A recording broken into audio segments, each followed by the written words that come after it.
Hello, everyone, and welcome to this week's edition of the Geeking Out podcast. I'm the Athletic Geek, and if you recall last week when we were doing the recording for the top 10 matches we would do to hook a new wrestling fan, we had some audio issues in the middle of the call when we were recording it. So we ended up cutting off part of it and then being able to re-record another part of it and turning this into 2 episodes. So this is the beginning of part 2, and we hope you enjoy.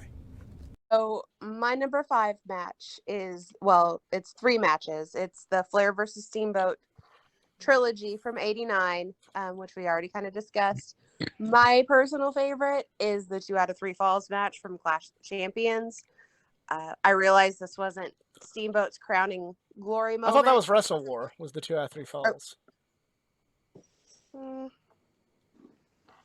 It might have been.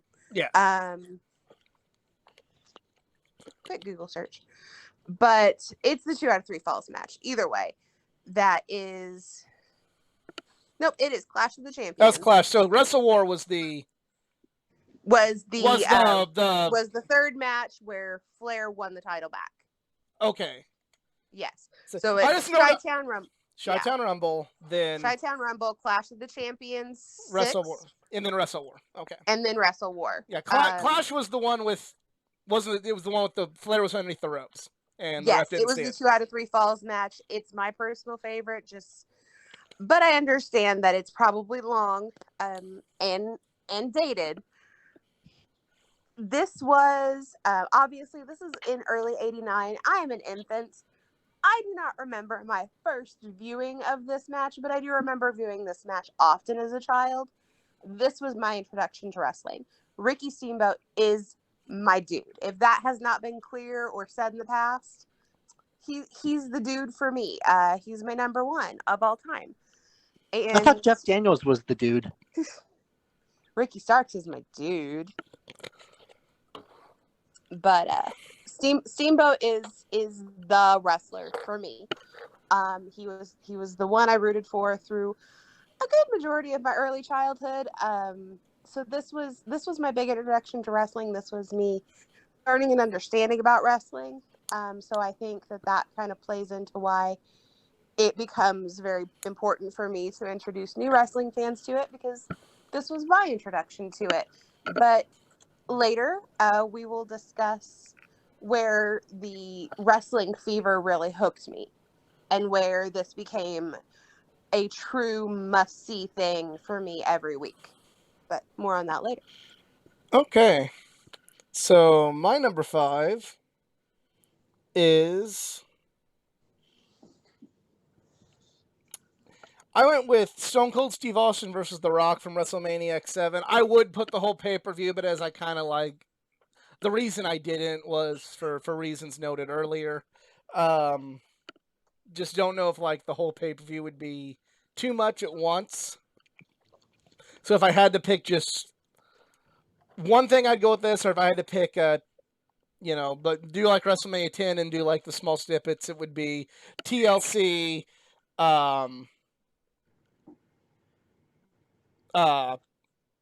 Vince and Shane, and then this match. There would be another match on there, but there's somebody in there we don't talk about anymore, and that would maybe be a bad thing. But yeah, going with this match though, it was just kind of it was truly lightning in a bottle with Austin and Rock being as popular as they were, and then they had that awesome. And I don't like Limp Bizkit, but the way they did use the song "My Way" by Limp Bizkit, and all the pre-match with Austin saying, "I need to beat you. I need to beat you," and I will do whatever it takes to beat you. And then him finally losing his cool and just winning like he did at the very end. It's a great story, and kind of the end of the road that was maybe started earlier with the Bret Hart match. It is the conclusion to that story of Stone Cold Steve Austin. So WrestleMania 17, part of it, but if that's too much, this match. All right, so now we are down to, because I had mine in numeric. We get foe. 4. Number 4. All right, so for my number 4, we go back to Schaumburg 1 year later to All Out 2019, because apparently we couldn't call it All In 2. Lucha Brothers versus the Young Bucks in and hopefully I pronounce this right, Escalera de la Muerto for the AAA World Tag Team Championships. And if there's anybody listening that is fluent in Spanish, I am sorry for that butchering. But again, like, this is me just on the hardcore aspect wise. I love this match, and I actually said this was my 2019 match of the year. This whole match is just tag team incredible perfection at its finest, and especially the Lucha Brothers and Young Bucks probably have, if not probably the most incredible tag team rivalry period. This match, just coming back, is honestly also a huge, it was a huge boost to the main event they had with the Golden Elite with Kota Ibushi in the box against Bandito, Rey Fenix, and Rey Mysterio. Again, way better, and especially for what was on the line here, like, tag team wrestling, especially in AAA, is essential. And for these belts on the line, because keep in mind, we did not have the AEW Tag Team Championships yet. No. So we had the other belts, and honestly, with the AAA belt on the line, like, this was honestly just perfection here, because the Bucks have worked there before, and you want to watch tag team wrestling, especially at its finest. At this point, was definitely this match. I loved it, and especially the ending with Santana Ortiz from they just left Impact Wrestling to join AEW. They attacked the Bucks, and then would later join the Inner Circle, which is a whole other story for another day. It was just awesome, and I especially freaked out because I'm a huge fan of the Latin American Exchange, the LAX, and still, in my opinion, the best faction in pro wrestling. I'm just from my generation, So yeah, just to make that very clear, very clear. But anyway, so this was a great match, and hopefully for my non-wrestling companions that would watch this, they would probably get hooked on this too, and especially a Canadian Destroyer 3 table from the top of a ladder. I'm like, how the fuck did they do that? I love it. I want more of that, please. So yeah. I am low-key just a little bit disappointed this wasn't the main event. It was just the penultimate main event, because yeah, we did have to crown a world champion at that night, which was won by the Inner Circle's founding leader, Chris Jericho. So you can appreciate that. Haha. I'm not going to argue with you. I just didn't like the match.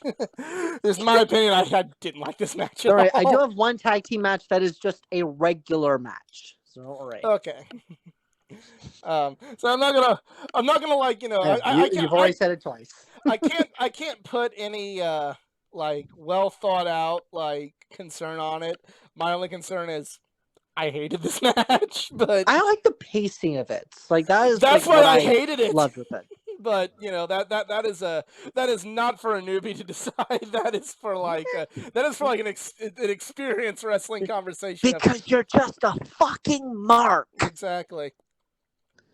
That's the one thing that we cannot tell our newbies, is that they're being fucking marks. Yeah, you can't do that. So I'm no. So I can't think of like I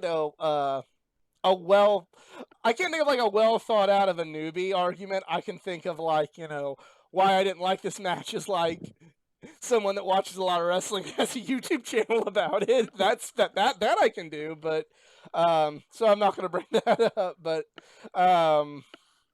CJ, what is your number 4? My number 4 is going to shock you. My number 4 is the beginnings of the NWO.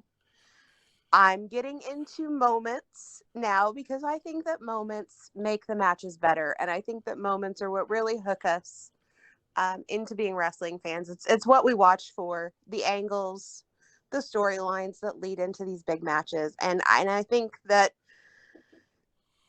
it's an arguable point, I guess, but I don't know how you argue against the NWO's creation being one of the biggest hooks of all time in wrestling. Okay, I hate to pause you, but do you know what's funny? That's my number 3.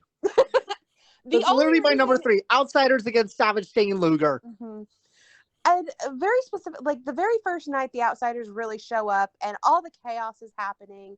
The night where Rey Mysterio gets his head just thrown into a trailer.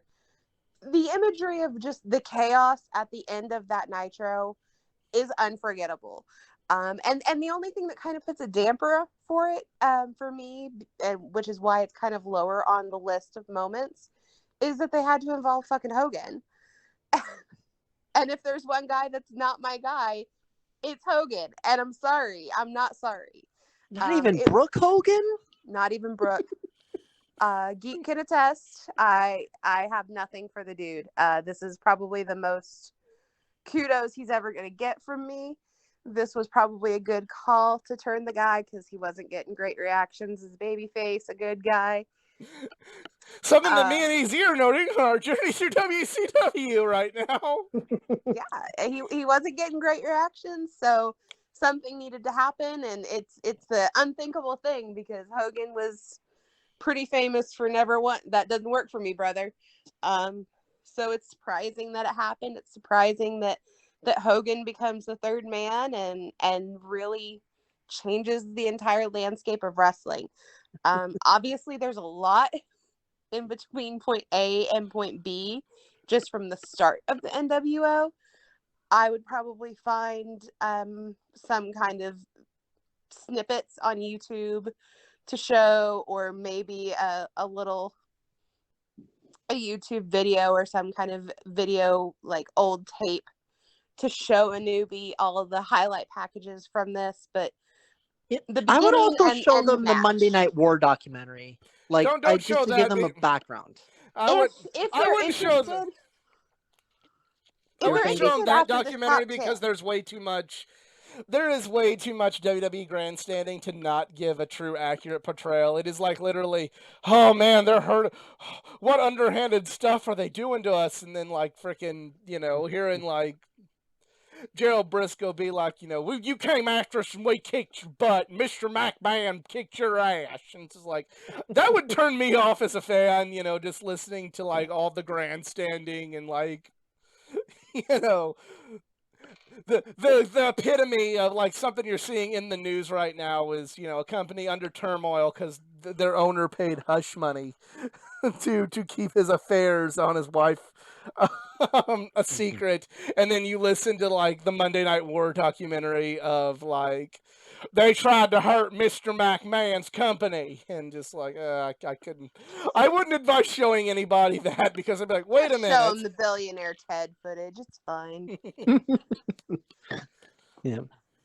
But anyways, Geek, you're number 6. My number 6. And hang on because my phone is falling asleep. Mine is Shawn Michaels versus Ric Flair at WrestleMania 24. Oh come on, that's my number 2. Oh wow. I'm literally just gonna jump right to my number 1 after this. Damn, I'm good.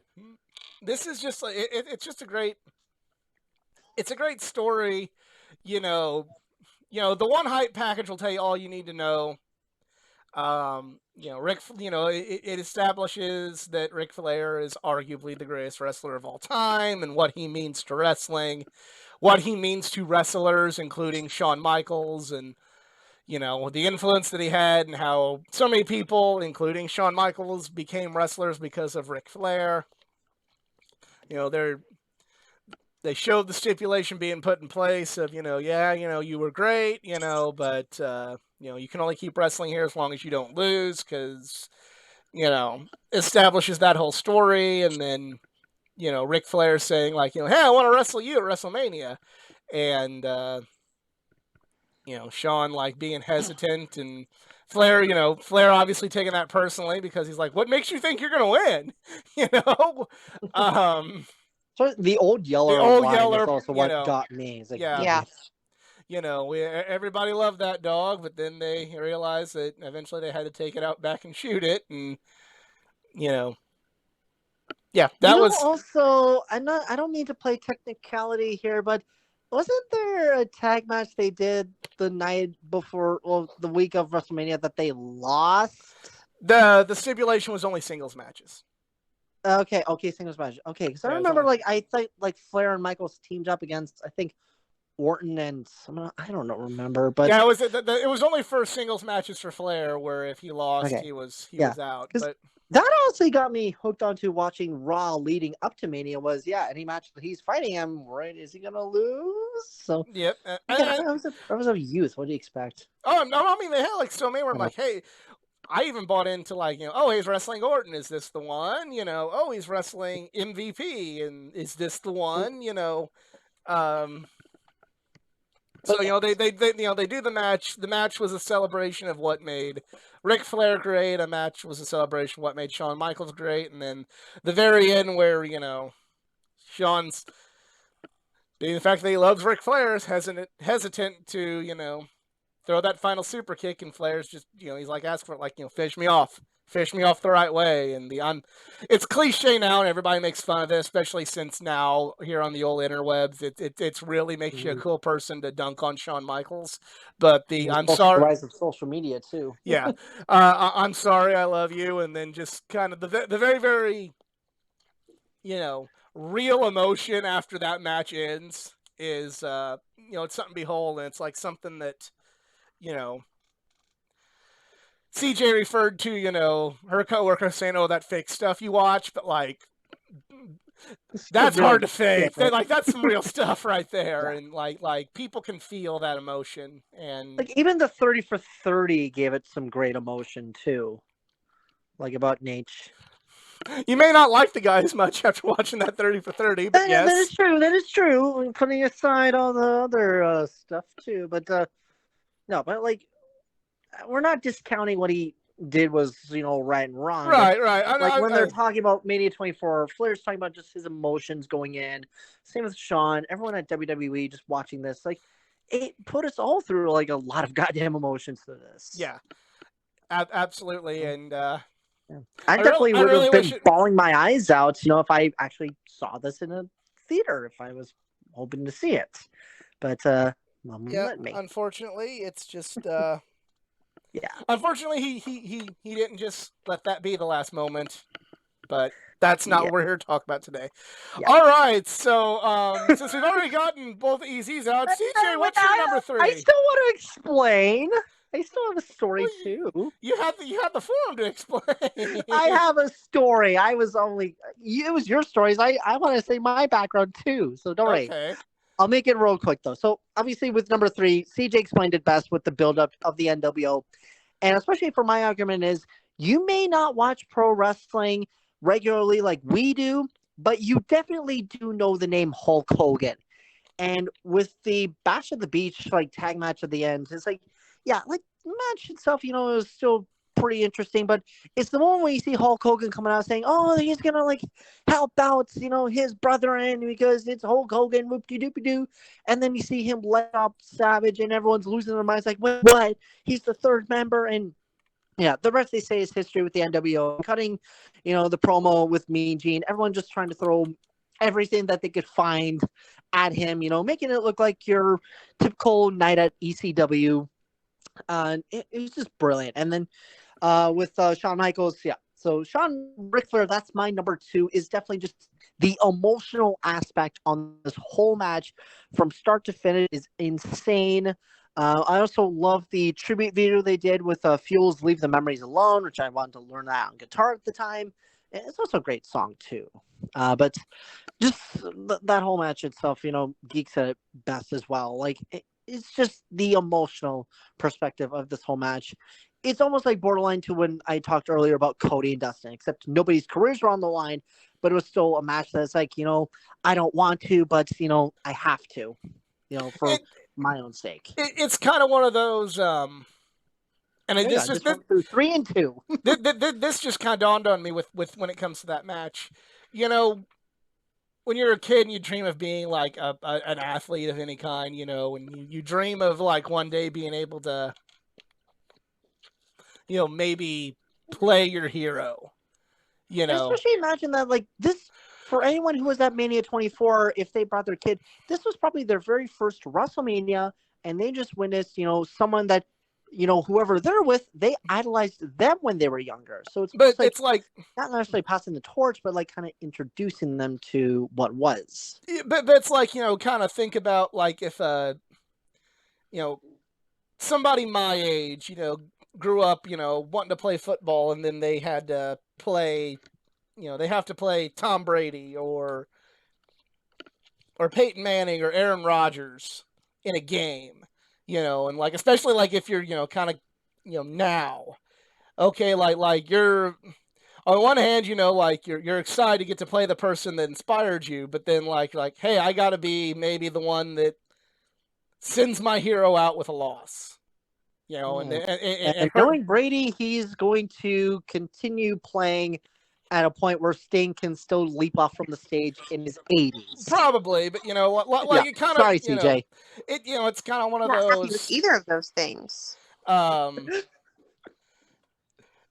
It'd be like, doing that, or being like if you're a young race car driver now, realizing like, okay, hey, I might have to be the one that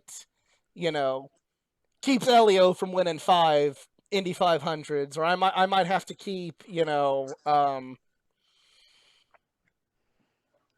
Kyle Busch from winning a Daytona 500. I was gonna say, like, keep somebody like Brad Keselowski from being able to finally, or Martin Truex from finally winning their Daytona 500, or and Denny did that. Yeah, something like that to happen. Like on one hand, you're happy.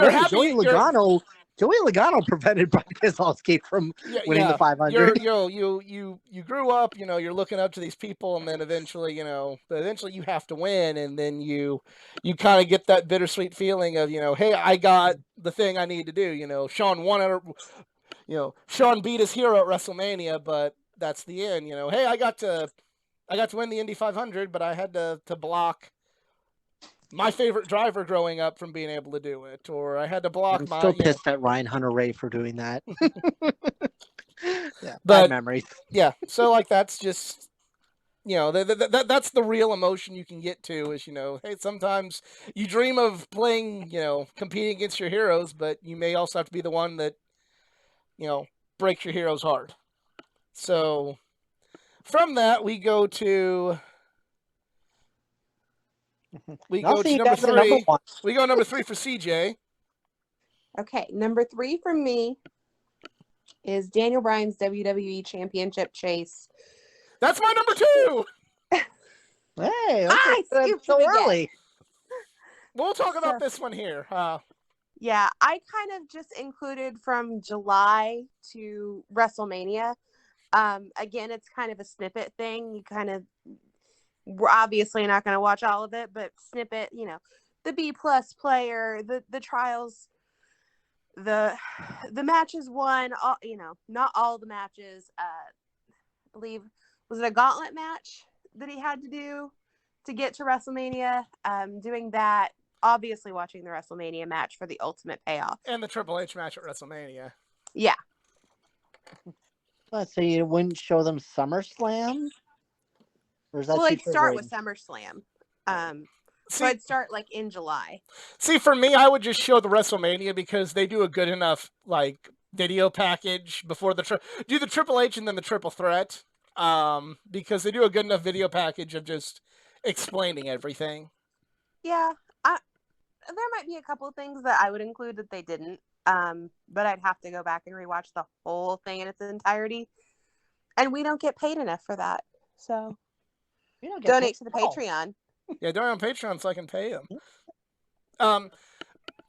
Another reason, because I've actually shown this to like non-wrestling fans, try and hook them, and sometimes it has, sometimes it hasn't.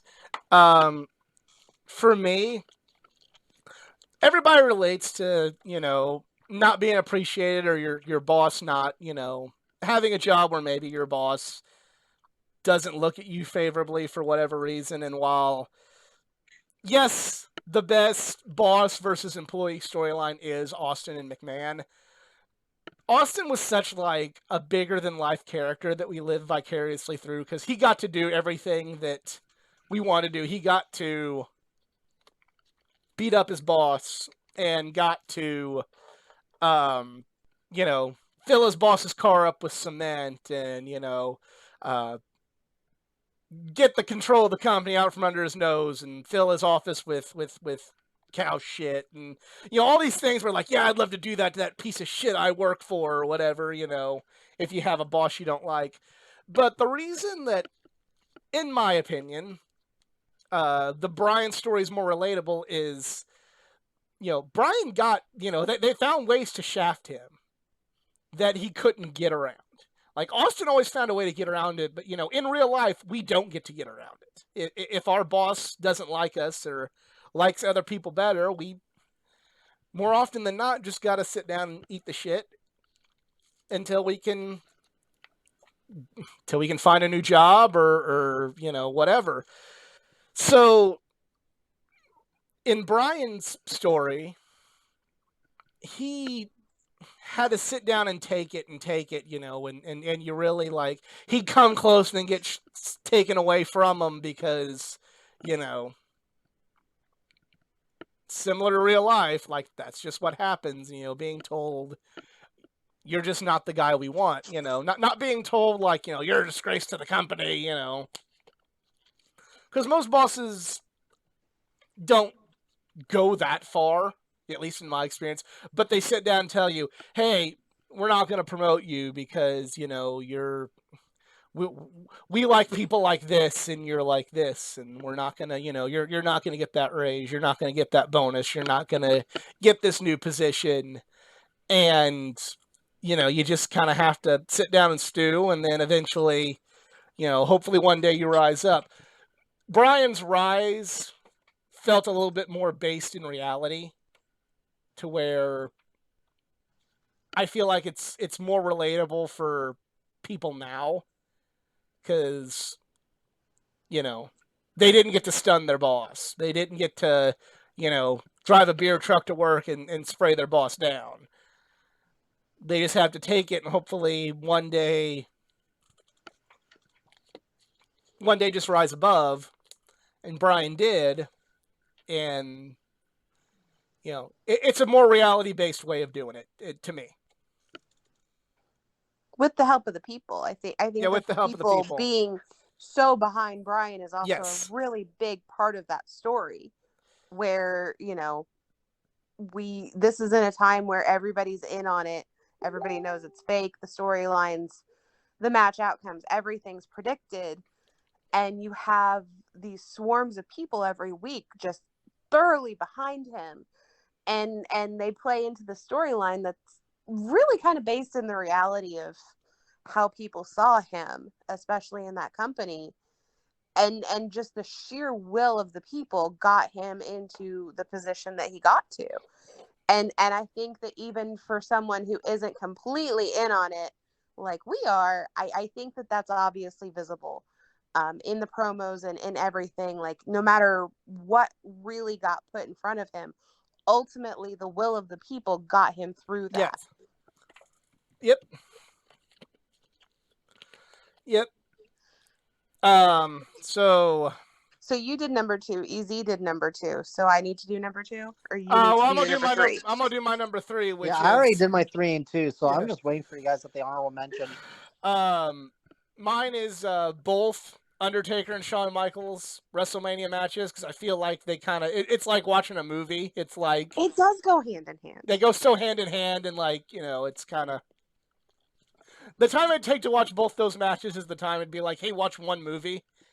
And it goes hand in hand, you know, where at first it's just like, you know, I want to be the one to beat your streak. You've never actually beaten me before, so I could probably beat you at WrestleMania. And then Shawn came closer than anybody else to pulling that off.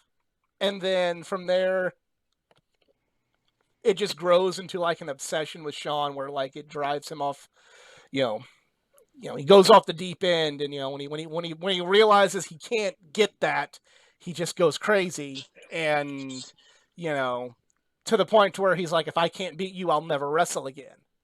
You know, he's willing to never wrestle again if he cannot beat the Undertaker at WrestleMania.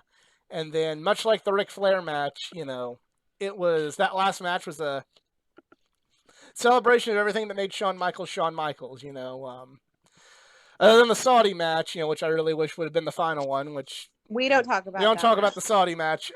We don't talk about Saudi. No, no, no. In general. In general, we don't.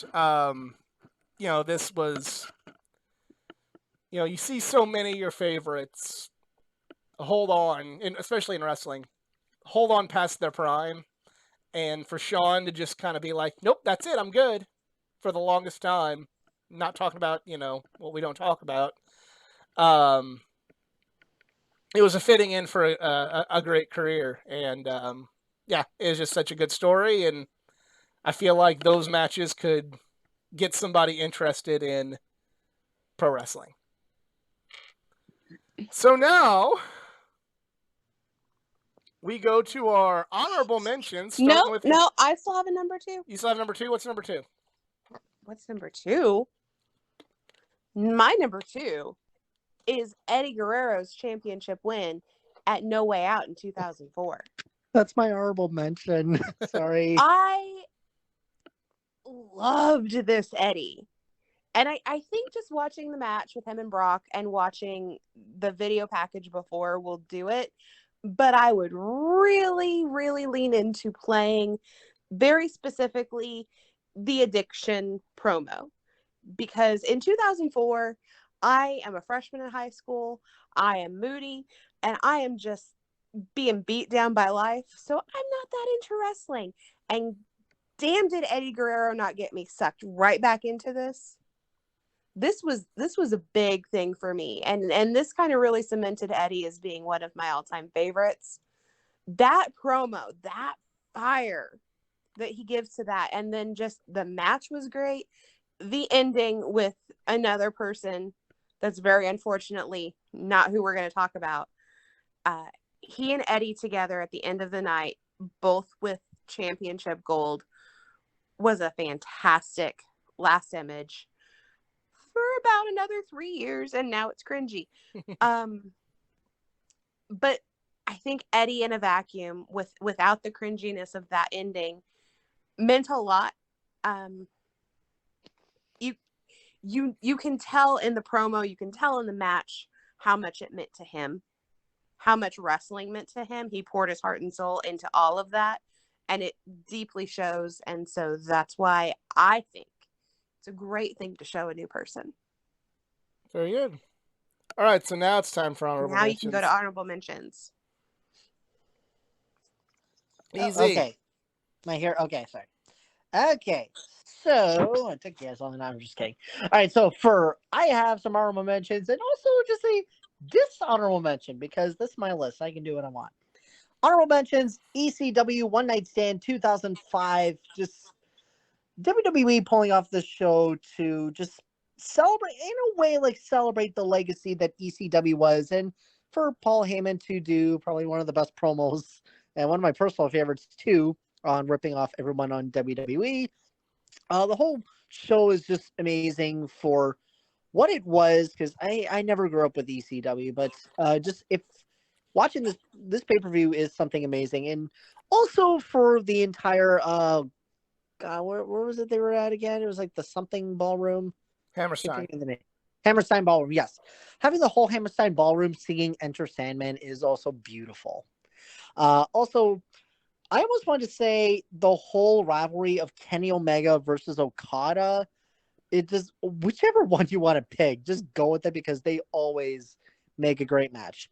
But I'm going to pick Dominion 6.9 as a good one, mostly because I had to look up what is the best Kenny Omega Okada match. So yeah, I'll just be as surprised as you guys for how awesome Omega and Okada is. Otherwise, I was going to pick how many times did they fight at WrestleMania Kingdom?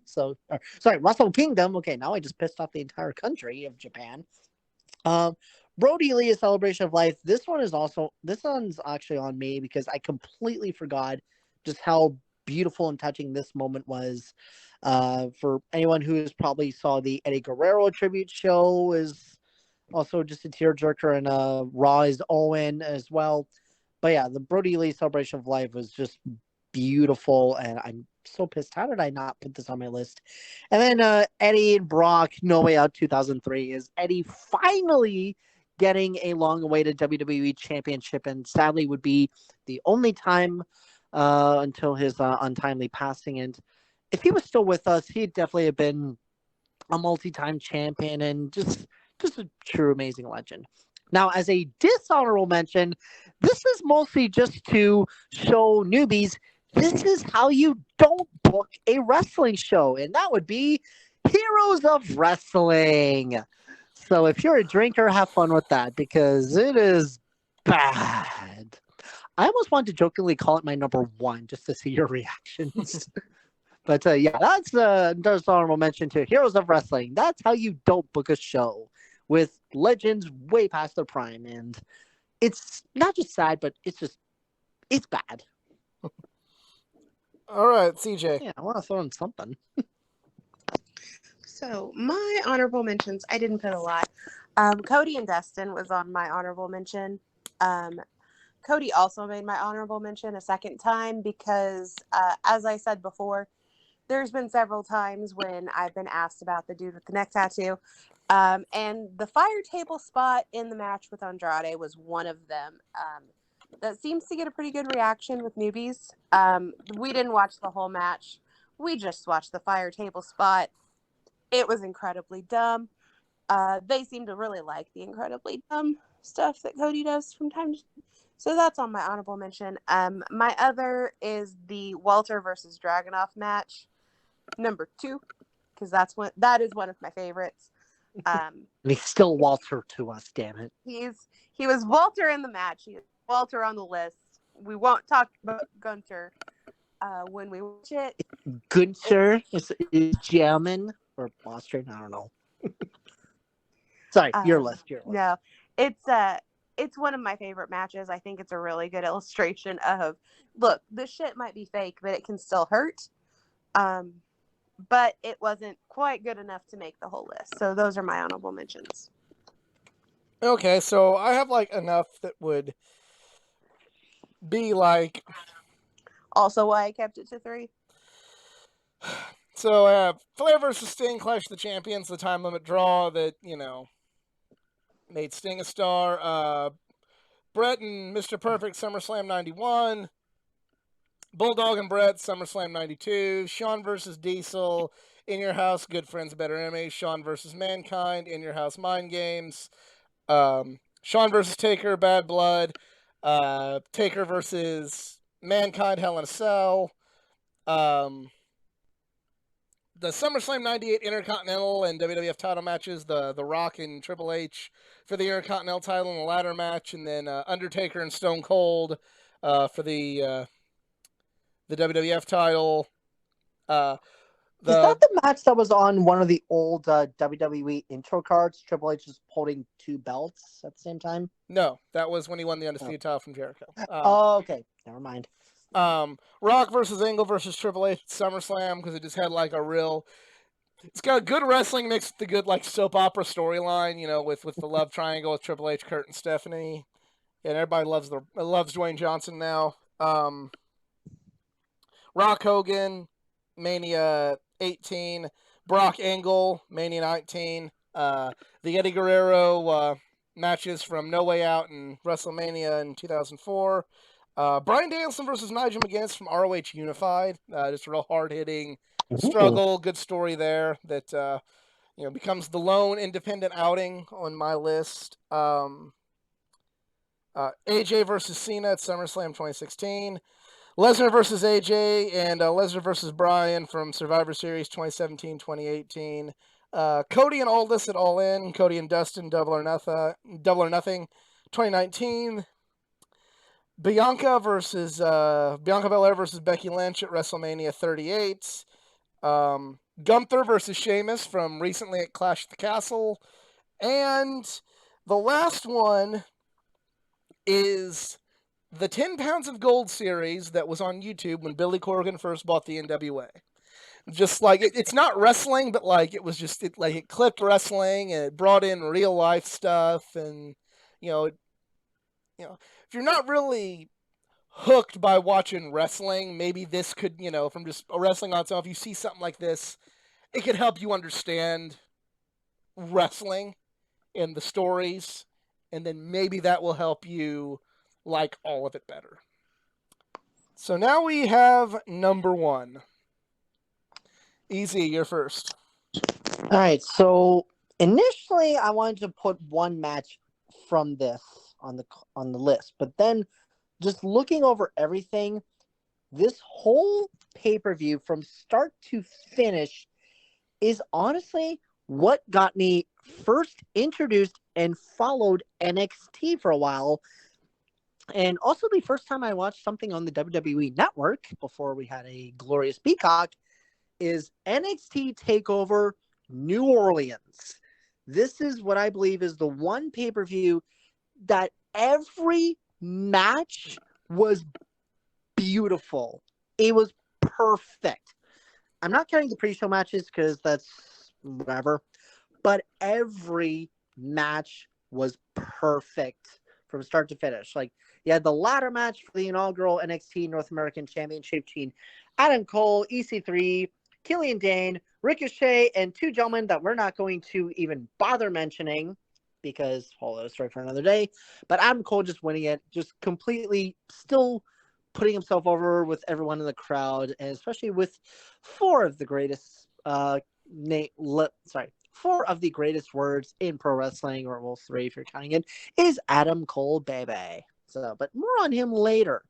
Shayna Baszler against Ember Moon was also just a great match for the NXT Women's Championship because both these ladies are just amazing. So, minus their hit-miss booking with what they would later do on Raw and SmackDown, and Ember Moon just really not being set up to her potential, and the current Athena, as of now, I'm still waiting on her peak for AEW, but anyways, and yeah, the less said about how Baszler's being booked, the better. The Dusty Rhodes Tag Team Classic Triple Threat Tournament match for the NXT Tag Team Championship between the Undisputed Era with Adam Cole again fighting for an injured Bobby Fish in the tournament, with Kyle O'Reilly defeating the Authors of Pain and Pete Dunne and Roderick Strong. However, with the twist, Roddy turns on Pete Dunne to let the Undisputed Era win and then join the faction, but letting the Undisputed Era win by turning on the Bruiserweight himself. This is the kind of like soap opera drama you'd love to see, is someone turning on someone. And this is honestly just one of my favorite betrayals, because even watching this, I'm shocked, like, wait, what's happening? Holy shit, Roddy Strong is joining the Undisputed Era, and it's amazing. NXT Championship match, Aleister Black against Andrade Cien Almas. Again, another great match, and for Aleister to win the NXT Championship, because would later see him fight Tommaso Ciampa for the NXT title on NXT TakeOver Phoenix, but sadly couldn't get that birthday wish out of the way. But another great match, and then the big one has, probably in my opinion, this is NXT's greatest rivalry, is an unsanctioned match between Johnny Gargano and Tommaso Ciampa. Ciampa he didn't have his No One Will Survive theme yet. He literally just walked out to a crowd of boos. And then with Johnny wrestling, being the hero that he is, trying to take down his former tag team partner, which again, the backstory and the build-up leading to this match was just incredible. Like, many of us loved seeing how awesome DIY was, and then Ciampa turns on Gargano, and everyone's like, "Why, Ciampa? Why?" It can't. I would show them this, and I would tell them, "This is how I got into NXT." And when you look at all what these superstars would end up doing later on, whether they got called up to Raw and SmackDown, this pay-per-view is perfect from start to finish. So I give it a 9.99 out of 10. This whole place was perfect. Okay. CJ, what's your number 1? My number 1 is what really, really, really got me hooked onto permanent wrestling as a weekly basis kind of thing, can't miss TV, and that is the Stone Cold Steve Austin escapades. I realize that's a lot, I would probably find some sort of video to show a new fan, but I would put a high emphasis on the hospital scene because I think that's one of my favorites. The dedication that Austin had to hitting himself with random objects, including a bedpan, all day long to find what made the best sound. I'm just sorry to interrupt, but him hitting Vince with a pen and just That hearing was that perfect. funk is just the best thing ever. You also have Mick Foley, and the clown, which I'm not a huge fan of clowns ordinarily, but this one I can get behind. You don't like Doink? I didn't like Doink. Nobody I don't does. think any wrestling fan liked Doink. I found him creepy. Yeah. But Yurple was cool. I'll dig on Yurple. We can go through the highlights, and they can ask like, well, what did this build to? Like, well, a lot of matches. It really wasn't necessarily a match. It was a lot of the build. We can talk about we've mentioned a couple of things. The Zamboni to the ring. We can talk about the beer truck. We could talk about the Corvette full of concrete. But my personal favorite, the one that sticks out in my mind, the one that I could probably quote verbatim, is the hospital scene. And I know we kind of talked about this with Brian, but that was more realistic. But wrestling is supposed to be turned up to 11, and if you can't really concrete your boss's Corvette, if you can't really pour beer on them, if you can't stun them and get out of jail free, then why not live vicariously through Austin? Because I like my liver to be healthy? I'm just kidding. No, we live vicariously. You don't have to do it. You just watch him do it and you feel better. All right, so my number one, which, again, mine were all in chronological order, but this is still very important. My number one match to get people hooked would be Becky Lynch versus Charlotte Flair at Evolution. Just, most of our matches were all, pretty much for the most part have all been male matches. But sometimes, especially if you're wanting to hook a female fan, they want to see female wrestling matches. And this is one that is arguably the best that WWE's ever done. The story was good. The package tells the story just, very well.